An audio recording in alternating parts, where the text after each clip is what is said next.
नमस्कार, मैं हूं रंजीत झा। सुप्रीम कोर्ट में कुछ जज ऐसे भी हैं जो सिर्फ टिप्पणी ही नहीं करते, बल्कि उनके पास अगर मामले आते हैं तो पूरी कोशिश होती है कि उस केस में फैसला कर दें। फिर कुछ जज तो रिटायर हो गए, लेकिन वर्तमान में अभी जो सुप्रीम कोर्ट में कुछ जज हैं काफी धाकड़ हैं, जिसमें आप कुछ का नाम नोट कर सकते हैं। Justice B R. Gavai, justice Ujjwal Bhuyan, justice Suryakant, justice Vishwanathan, justice B V. Nagarathna, ये सब ऐसे जज हैं जो फैसला करने में यकीन रखते हैं, जो सरकार से नहीं घबराते हैं। और इसी लिस्ट में से एक नाम जस्टिस बी.आर. गवई। इन्होंने तो इस वक्त कुछ ऐसा कह दिया है जिससे मोदी सरकार की बेचैनी बढ़ गई है। अक्सर सुप्रीम कोर्ट में बेंच जो है वो फिक्स रहते हैं कि पॉलिटिकली मोटिवेटेड केस किधर जाएगा। जस्टिस संजीव खन्ना की बेंच हो, जस्टिस दीपांकर दत्ता हो, जस्टिस बेला एम त्रिवेदी हो, इन सब के पास अक्सर सरकार या फिर पॉलिटिकली कनेक्शन वाले तमाम केस पहुंचते हैं जहां पर बेल मिलना बहुत मुश्किल हो जाता है। लेकिन जस्टिस बी.आर. गवई ने खुले तौर पर कह दिया है कि हम कार्यपालिका की मनमानी को हाथ पे हाथ धरे बैठे देख नहीं सकते। हम इस पर कार्रवाई करते हैं और जब भी सरकार मनमानी करती है, मामला हमारे पास आता है, तो हम बता देते हैं कि जुडिशरी की ताकत क्या होती है। पूरी रिपोर्ट अभी हम आपको बताने जा रहे हैं कि जस्टिस बी.आर. गवई ने क्या क्या बातें कह दी हैं और कहां कह दी हैं। लेकिन उससे पहले आपको बता दें कि यह मामला थोड़ा इंटरनेशनल टाइप है, तो एक और इंटरनेशनल खबर फिर आई है कि जर्मनी और अमेरिका के बाद दुनिया के तमाम देश जो संयुक्त राष्ट्र के नाम से जाने जाते हैं, यूएन के तरफ से भी अब अरविंद केजरीवाल की गिरफ्तारी को लेकर प्रतिक्रिया आ गई है। जब जर्मनी और अमेरिका ने टिप्पणी की तो मोदी सरकार के विदेश मंत्रालय ने इन दोनों देशों के डिप्लोमेट को बुलाकर खरी खोटी सुना दी। अमेरिका बाहर निकला और फिर टिप्पणी कर बैठा, लेकिन इस बार यूएन ने ही खुलकर टिप्पणी कर दी है। क्या कुछ कहा है वो भी हम आपको दिखाते हैं, लेकिन इससे मैसेज तो साफ हो गया है कि अरविंद केजरीवाल की गिरफ्तारी कहीं न कहीं दुनिया को यह संदेश दे गई है कि लोकसभा चुनाव से ठीक पहले एक सिटिंग चीफ मिनिस्टर को गिरफ्तार करना कहीं न कहीं लोकतांत्रिक प्रक्रियाओं में हस्तक्षेप जैसा है। और इस बार यह मामला मोदी शाह की जोड़ी को काफी भारी पड़ने जा रहा है। तभी तो आप जानते हैं कि कैसे मोदी सरकार के चहेते वकीलों की फौज ने एक चिट्ठी सीजेआई डी.वाई. चंद्रचूड़ को लिख डाली और इस तरीके की टिप्पणी पर मौका देखते हुए प्रधानमंत्री मोदी भी विदेशियों को एक संदेश देना चाहते थे।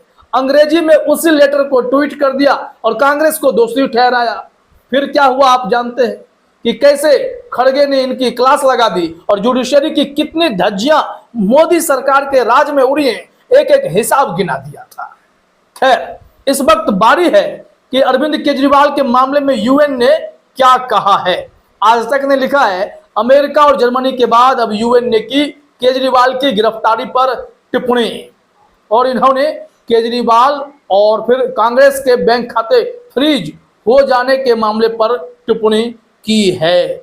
यहां पर देखिए लिखा हुआ है कि दिल्ली के मुख्यमंत्री अरविंद केजरीवाल की गिरफ्तारी और कांग्रेस पार्टी के अकाउंट फ्रीज किए जाने के सवाल पर अब संयुक्त राष्ट्र ने भी टिप्पणी की। संयुक्त राष्ट्र ने कहा है कि उसे उम्मीद है कि हर कोई स्वतंत्र और निष्पक्ष माहौल में भारत में होने वाले लोकसभा चुनाव में मतदान कर सकेगा।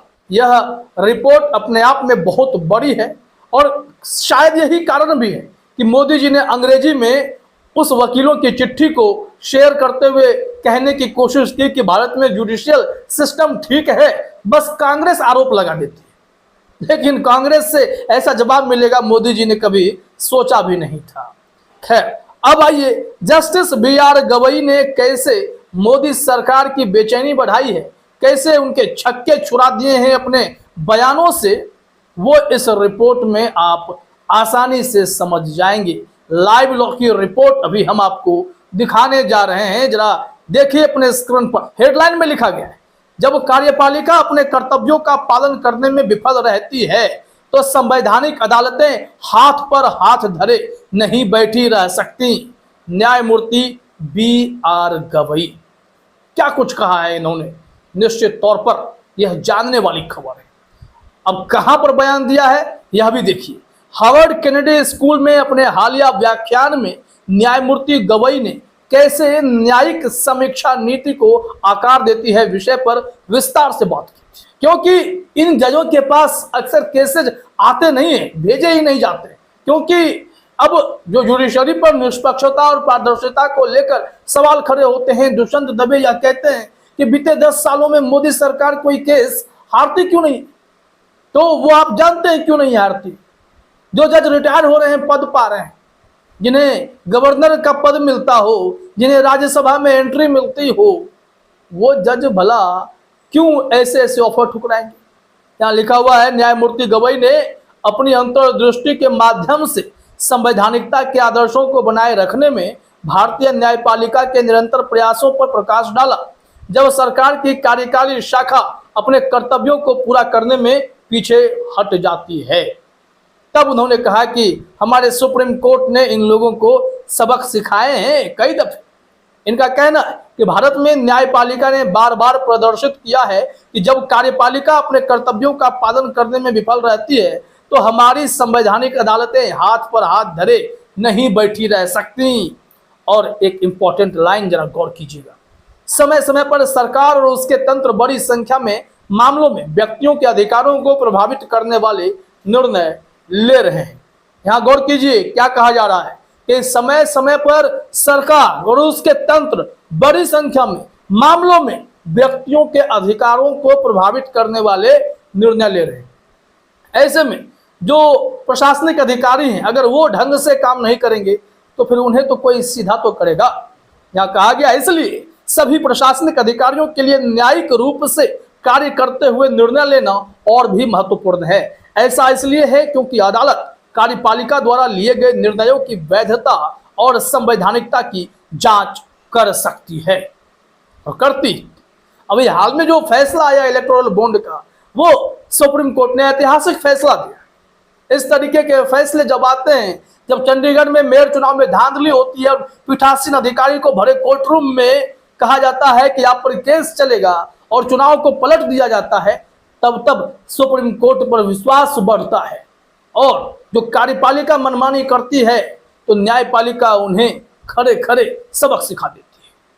यहाँ न्यायमूर्ति गवई ने बताया कि भारतीय कानूनी ढांचे में न्यायिक समीक्षा ने यह सुनिश्चित करने के लिए नए संवैधानिक तंत्र विकसित किए हैं कि भारतीय संविधान एक जीवित दस्तावेज के रूप में काम करता है, जो आने वाली पीढ़ियों की बदलती जरूरतों और इच्छाओं के अनुसार खुद को ढालता है। भारत में जनहित याचिका PIL के विकास का उदाहरण देते हुए न्यायमूर्ति गवई ने उन नवीन तंत्रों का वर्णन किया जो न्यायपालिका नागरिकों के अधिकारों और समान नीतियों को बनाए रखने के लिए लेकर आई है। लेकिन जरा सोचिए, बातें कितनी गंभीर है कि जब जनहित याचिका के तौर पर कोई बड़ा केस, कोई जनता का चुना हुआ नेता, मुख्यमंत्री का मामला जनहित याचिका के तौर पर सुप्रीम कोर्ट में जाता है तो कुछ खास बेंच उस केस की सुनवाई से ही इनकार करती है और कहती है आइए जरा घूमकर ट्रायल कोर्ट से, फिर आइएगा हाई कोर्ट से, फिर देखेंगे सुप्रीम कोर्ट क्या कर सकता है। और इसी को लेकर हर कोई हैरान है कि गंभीर मामलों में भी सुप्रीम कोर्ट चक्कर लगाने को क्यों कहता है। अभी तो देखिए, एक बार दिल्ली हाई कोर्ट में जो एक्टिंग चीफ जस्टिस मनमोहन हैं, उन्होंने अरविंद केजरीवाल के मामले में राहत देते हुए कहा कि हम उन्हें मुख्यमंत्री पद से कैसे हटा सकते हैं, या तो राष्ट्रपति तय करें या LG साहब तय करें। लेकिन फिर से फ्रेश याचिका डाल दी गई है कि केजरीवाल को हटाइए, क्योंकि मकसद पूरे नहीं हो रहे ना। आइए यहाँ देखिए क्या लिखा हुआ है। यहाँ पर जस्टिस गवई कहते हैं, न्यायिक समीक्षा के माध्यम से न्यायपालिका के पास सरकारी अधिकारियों और निकायों द्वारा लिए गए निर्णयों और कार्यों का आकलन करने की शक्ति होती है। इस प्रक्रिया का प्राथमिक उद्देश्य यह सुनिश्चित करना है कि ये फैसले संविधान के अनुरूप हों और जनता पर नकारात्मक प्रभाव न डालें। यदि सरकार द्वारा लिया गया कोई निर्णय अन्यायपूर्ण या अतार्किक माना जाता है तो न्यायपालिका को हस्तक्षेप करने और स्थिति को सुधारने का अधिकार है। उन्होंने साफ तौर पर मैसेज दिया कि अदालत ने कई दफे पक्षपातपूर्ण सरकारी कार्रवाई के खिलाफ भी बड़ा निर्णय लिया है। उनका कहना है कि अदालतों ने बार बार उन प्रशासनिक कार्रवाइयों को सही किया है जो पक्षपातपूर्ण या अनुचित थी।